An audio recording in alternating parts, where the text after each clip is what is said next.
In today's video, I'll be looking at a few connected issues relating to the provincial organisation, numbering and renumbering of Prussian regiments, the honorific titles that some are awarded, the colours for uniform facings, and a pretty widely overlooked discrepancy involving numerous published uniform guides regarding Prussian sword knots. Originally, I was going to make some brief points about each of these topics, as required, in an upcoming uniform and painting guide I filmed for Prussian Line Infantry, but the more I worked on the script, the more I found I wanted to squeeze into those sections. So rather than ruining the pacing of that, I've put this together as an accompanying bonus video of sorts, with some expanded digressions on each of those topics. One disclaimer before we begin. Despite my clear, enjoyment of this type of topic and research, it's not an endorsement of button counting in the comments of other hobbyists' feeds, nor is it an instruction of how you should approach your own figures. So with that out of the way, who's ready for some uniformology nerdery? Timestamps below. Part 1 is on regimental titles, a much needed primer for the discussion of the various regimental distinctions that follows. All of this will make a lot more sense if you're already comfortable with terms like company, battalion, regiment, and so on. Admittedly, it is perhaps rather unlikely someone would click on a video of this type and of this length without already being hopelessly lost down the Napoleonic rabbit hole, but just in case, I have a handy guide to command structure and orders of battle that I've linked in the top corner of the video. With that out of the way, 1808 saw the introduction of various reforms to the Prussian army following the calamity of Jena-Auerstedt. One of these was the reorganisation of the line infantry into 12 regiments, along with two separate systems by which to label them. The first method simply assigned a number from 1 to 12 to each of the regiments. The second system, meanwhile, used a provincial designation, plus a separate number, indicating the regiment's seniority within the province. For instance, the 2nd West Prussian Infantry Regiment. In most cases, there were only 2 regiments per province, the exception being the East Prussian regiments, of which there were 4. Provincial titles ended up being the norm in documents and reports of the time. A blessing, perhaps, given the eventual removal of one regiment from the line, the addition of another, and the renumbering of those in between. So much for the supposedly straightforward 1 to 12 system. The problem came about in June 1813, during the armistice triggered by the Treaty of Pleaswitz. The former 8th Infantry Regiment was removed from the line altogether, to be redesignated as the 1st Garde zu Fuss Regiment. As a result of this, regiments 9 to 12 were shuffled up in the pecking order into positions 8 to 11, and a new 12th Regiment formed out of 2 reserve battalions of the 8th Regiment and a 3rd Musketeer Battalion from the 6th. So, provincial titles are the simpler option after all, you might think. Until you begin to wonder why that 12th Regiment is sometimes called the Brandenburg Regiment, and sometimes the 2nd Brandenburg Regiment. Question whatever happened to the implied 1st Brandenburg Regiment, or indeed why some aren't even named after provinces at all, like the Kolberg and Leipzig regiments. The answers to these questions are all interlinked. In recognition of the role played by certain battalions in defending the fortress of Kolberg against a French siege in 1807, King Friedrich Wilhelm III bestowed honorific instead of provincial titles on the eventual regiments which they went on to comprise.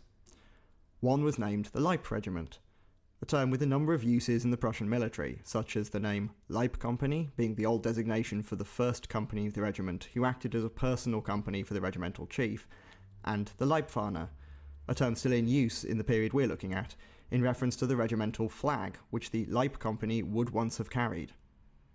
There isn't really an adequate translation of the word in English. It's not the same as labelling something as a Guard regiment, but its connotations are nevertheless somewhat similar to the word life in the British Life Guards Regiment of the Household Cavalry, or body in the French Garde du Corps. Although the Leipzig Regiment was, in all honesty, just another regular line infantry regiment, the somewhat misleading connotations of the word helped the Prussians to circumvent another of the various restrictions imposed on their army. To not exceed the permitted number of line infantrymen, the Prussians simply lied to the French, saying that the Leipzig Regiment was part of the Royal Guard. Far more straightforward was the other regiment, simply named the Kolberg, after the fortress itself. The use of these honorifics, then, is one early indication of the significance that the Prussians' much mythologised defence of the Kolberg would acquire within the German historical imagination. Now, had these regiments been named according to the same system by which other battalions acquired their own provincial titles, from the brigades in which they were organised before 1808, then the 9th, or Leip, would have become the 1st Brandenburg Regiment, a title which they did hold for all of 7 days in September 1808, whereas the 10th, or Kolberg, would have become the 2nd Pomeranian Regiment. This then explains the mysterious numbering sometimes encountered for the new 12th Regiment in 1813 as the 2nd Brandenburg Regiment, and, as we'll soon see, it also explains why the uniforms these various troops had the particular collar and cuff colours which they did. So that all brings us neatly on to part 2, concerning the distinctions themselves, those being the various differences in uniform which could be used to distinguish between troops from one regiment versus another, such as their facing colours. The main regimental distinction for Prussian uniforms is in those collars and cuffs, the colour of which indicates the designated province of the regiment, so the two Silesian regiments share the same colour for their collars and cuffs. A different one is shared by the Leipzig Regiment and the 2nd Brandenburgs, and another by the Kolberg and 1st Pomeranians, for reasons just discussed. This is something that's also somewhat consistent across the various grades of troop found at the time. Although the reserve regiments themselves, as formed in July 1813, didn't technically receive provincial designations in the same way as the line ones did, the battalions of which they were comprised had in most cases been drawn from a single infantry regiment from a distinct province. So, from the collet of a line infantry regiment to the regulation grey reservist uniforms and the Litewka of the Landwehr, you can be pretty sure that if it has a yellow collar, then the regiment has some association with Silesia. Now, this is all fine for something quite distinctive, no pun intended, like the yellow of Silesian regiments. But what about when it comes to distinguishing between several different shades of red? Each one of which the Anglophone hobbyist is likely to find translated in a variety of different ways. Some, like brick red, at least point us in the right direction. Or is it dull orange? And what about madder red? Well, back to Richard Knötel's Handbuch der Uniformkunde I went. For the Prussian Army of 1808, he lists the provincial designations as follows. Ostpreußen, or East Prussia, as Ziegelrot, or brick red. Westpreußen, West Prussia, as Karmesin, or crimson. Pommern, or Pomerania, as Weiß, white. Brandenburg, as Ponscharrot, or poppy red. And Schlesien, or Silesia, as Gelb, yellow. To show how these map back onto our infantry regiment numbers from earlier on, here's a handy table. Infantry regiments 1, 3, 4 and 5 are all East Prussian, with facings in brick red. Numbers 2 and 9 are Pomeranian, or at least notionally so in the case of number 9, the Kolberg regiment, so theirs are in white. Numbers 6 and 7 are West Prussian, with facings in crimson. 8 and 12, that's the Leipzig regiment and the 2nd Brandenburg regiment, in poppy red, and numbers 10 and 11 from Silesia in yellow. When it comes to what each of them looks like, well, just like the translations, that depends on who you ask. Given this whole series is aimed at wargaming for the most part, I'm going to compare a selection of sources and reference materials that the average hobbyist might have come across, representing differing degrees of academic rigour. Personally, given my focus on the 10th Brigade of Kleist's 2nd Corps, as introduced in part 2 of this series, it's the West Prussian regiments and those are the crimson facings that I'm most concerned with, so that's the example I'll be using here. If we look at the Heer und Tradition plates, we see the crimson of the West Prussian regiments shown in this almost pink hue, much like the colour chosen on the Napoleonistica website. It's similar to the colour chosen by Richard Knötel on one plate, depicting musketeers from both West Prussian regiments, and again by Peter Bunder. This illustration is of an officer for the 7th Reserve Infantry Regiment, whose uniform is that of the reserve's Stamm or parent regiment, being the 2nd West Prussians. So we're in this kind of wine red or burgundy territory so far.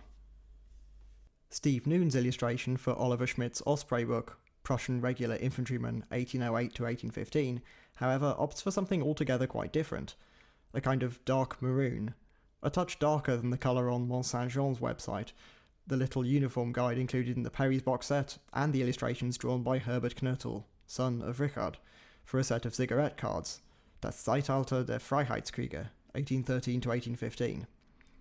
Still more curious is a seemingly retouched or even traced version of that earlier Knötel plate, with the alternative deep red facing colour printed in Stephen Summerfield's volume on the Prussian Line and Guard Infantry from 1808 to 14. Anyway, this darker, more reddish option seems to tally with some illustrations for earlier uniforms bearing the same description of their facing colours. Konstantin Kling's well-respected work on the Army of 1806, for instance, presents the colour roughly as follows, the image here being a reconstruction of those found in his book on the infantry. And like I said, this is just for the West Prussians.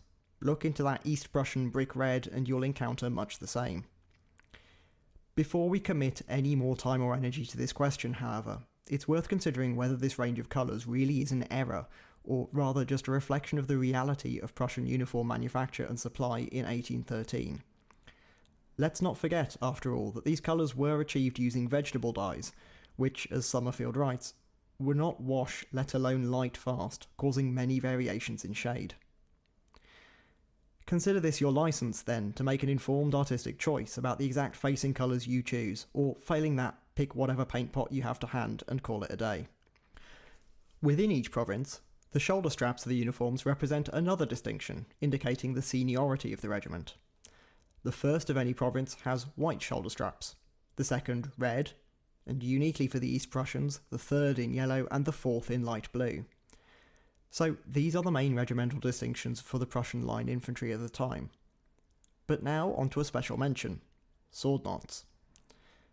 There's plenty of colourful diagrams floating around on how these looked for each company within a regiment, across various books and miniature guides. Many of them, unfortunately, get it wrong, however.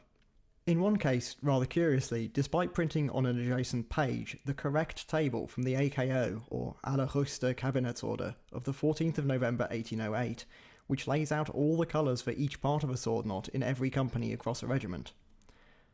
Prussian Line Infantry had 4 companies to the battalion, so 12 companies in total across the 2 musketeer and 1 fusilier battalions found in a regiment. The confusion, I'm guessing, is to do with matching up the parts of a sword knot with the names of those components as listed in the AKO. These are, from top to bottom, the band, or strap, the Schieber, or slide, Stängel, or stem, Kranz, or ring, and Troddel, or tassel. Excuse my attempt at drawing a sword knot using shapes in PowerPoint. The bits we need to worry about are the 3 in the middle, the others being both white at this time. So, for the 1st Battalion, it's only the Kranz which is coloured. For the 2nd Battalion, it's both the Schieber and the Kranz, and for Fusiliers, it's the whole thing. The colour itself then matches up with the number of the company within that battalion. Green for the 1st, yellow for the 2nd, light blue for the 3rd, and red for the 4th, the only exception being the 1st Company of the 1st Battalion, whose entire sword knot was in white. The discrepancy is in which part of the sword knot is coloured for the 1st Battalion.